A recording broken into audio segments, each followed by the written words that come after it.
मुंबई जी 2018ला आपण घोषणा केली होती की मुंबईतल्या कुठल्याही भागातनं कुठल्याही भागामध्ये मुंबई इन 59 मिनिट्स, मी तुम्हाला सांगतो ती परिस्थिती आता मुंबईत येऊ घातली आहे.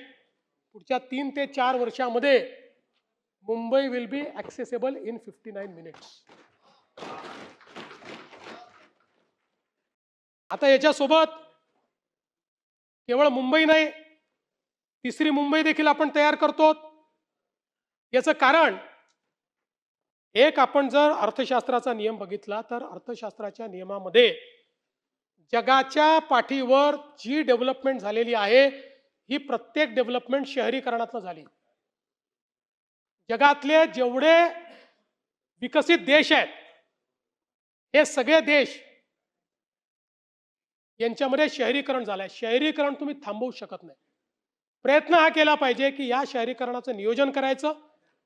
या शहरीकरणातनं मोठ्या प्रमाणात व्यवस्था उभ्या राहतात, अर्थव्यवस्थेला चालना मिळते, त्यातनं तुमच्या तिजोरीत पैसे येतात.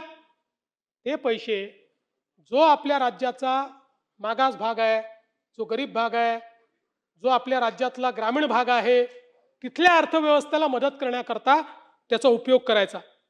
आता आपण जर बघितलं तर मुंबईचं पोटेन्शियल काय आहे MMR रिजनचं, आज MMR रिजनचा जो GDP आहे तो $84 बिलियन आहे. 2047 पर्यंत $825 बिलियन तो होऊ शकतो, 10 पटीने वाढू शकतो. हे पोटेन्शियल आहे. आणि म्हणून 30 नवीन बिझनेस हब, 30 नवे ट्रान्सपोर्ट प्रकल्प आपण हातामध्ये घेणार आहोत आणि जवळपास 25 फ्लॅगशिप कार्यक्रम हे या माध्यमातून आपण हातामध्ये घेतले आहेत.